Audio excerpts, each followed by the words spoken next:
We are hearing word from the ground in some breaking news. You can see Stephen Crichton there, Bulldogs captain, has made an official complaint. The accusation is that Kyle Flanagan has bitten him, and here is the vision of the alleged incident.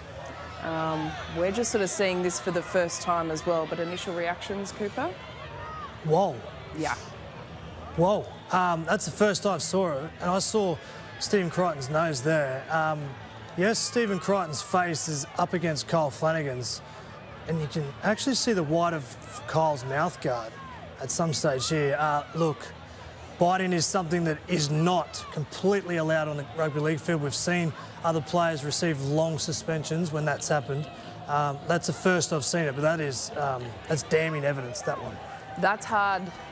That's hard evidence to watch. Well, it's hard evidence. Yeah, well, it's hard to watch, and it's hard evidence, Bonnie. So there's no doubt that he was bitten, and obviously the repercussions of that, you've seen obviously Stephen's nose bleeding. So pretty hard one to disprove it, really, to be honest with you. Yeah, and Stephen Crichton's put that complaint in, so he's obviously going to back that up, and the footage there is hard to separate from.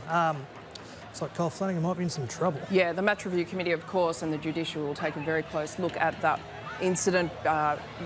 It's unsportsmanlike, and there is no place in the game for an incident like that. The Dragons, though, still hanging in the top 8.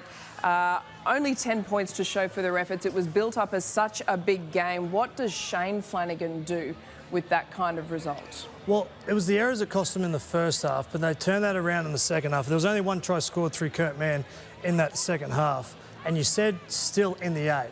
Yes, they are, but the Dolphins play tomorrow. They're on 24 points. They win, they'll jump the Dragons into 8th spot, and the Dragons will jump out. So after a big win last week, the best of their year against the Melbourne Storm, Shane Flanagan got some work to do, because the Dogs were great, and maybe his son might be in some trouble for a couple of weeks. Well, let's go to Netstrata Jubilee Oval. Greg Alexander joins us. Brandy, so much breaking news coming out of this game. Let's begin with the allegations of a biting incident between Kyle Flanagan and Stephen Crichton. We just saw the vision that no doubt the Match Review Committee will take a very close look at. What was your appraisal of it?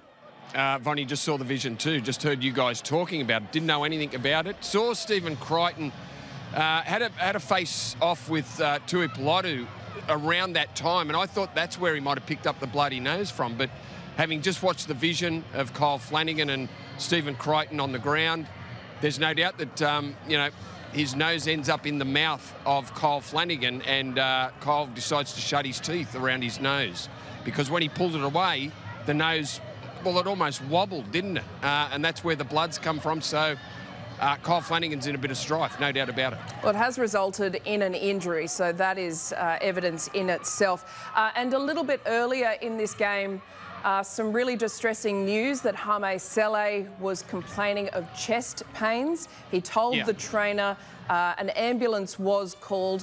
What's an update on Hame? Has he been taken to hospital now? Yeah, not something that happens every day, Von, that someone complains of chest pains to the trainer, which is exactly what Hame Sele did. Went into the dressing rooms, the doctor had a look at him and realised that there was an irregular heartbeat. Now, of course, you've seen the vision. Everyone saw the vision that was watching the coverage of him hopping in the ambulance, walked out, didn't need a stretcher to get him out there, walked out there on his own accord, got in the ambulance and is in hospital. No update as to what is happening with Hame, but I'm sure he's getting looked after, and our thoughts are with him. Well, it has been an enormous evening there at Cogra. Greg Alexander, thank you so much. Thanks, guys. Greg Alexander there from Jubilee Oval. Just to further the conversation around Hame, and we hope that he is on the mend and being monitored very, very closely. The most recent incident would be Corey Harawira-Naera, and of course, remember, he had that seizure on the field last year. He has had a built-in defibrillator to monitor his heart rhythm, and going back some years ago, Dane Gagai also suffered an irregular heartbeat, was diagnosed with atrial fibrillation, complained of dizziness and just sort of felt short of breath. So it has happened before in the game. It just is a bit of a scary thought, especially for the players and, of course, their family and their friends. Yeah, this is the vision where Hame Sele in the 21st minute of the contest in the first half. Look, I think it's up to the doctors to determine that, because once you start, assessing the heart, there's no point us sort of guessing at what potentially may happen. So he's in good hands, and like you said, with Corey Hunter-Widenida, in great hands there with some of the best medical staff in the country. So they'll work out what needs to be done, but thoughts and best wishes to Hame and his family at the moment. This was a big night for St George Illawarra in multiple regards, but given now the breaking news around Hame Sele and, of course, Kyle Flanagan, just looking ahead for the Dragons, Val, they have the Titans, the Sharks, the Eels and the Raiders. Can they hang in there for the final run to September now that they are just hanging into that top 8 spot? Well, they're probably going to lose next week, as you just asked Yes. Kieran as well. He said that before. He said it's definitely exactly. a loss. Yeah, so I think they've got to win 3 of the 4, there's no doubt. They've got 3 of those at home, and they've got to play the Eels away. So I think 32 is going to be the cut-off point. They go down to a negative there, negative 97. So that's the Raiders, I apologise. But they're sort of in negative 108.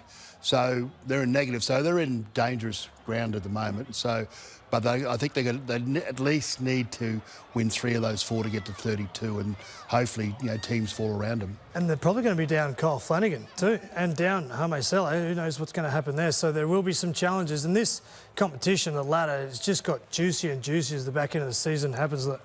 Storm and the Panthers are fighting for the minor premiership. You've got the Dogs and Manly now fighting the Sharks for a top 4 spot. And now the Dragons losing that, they're now opening themselves up to the Dolphins. A couple of those teams in Canberra maybe chasing them down, but hell of a final series run in here for the next 4 weeks.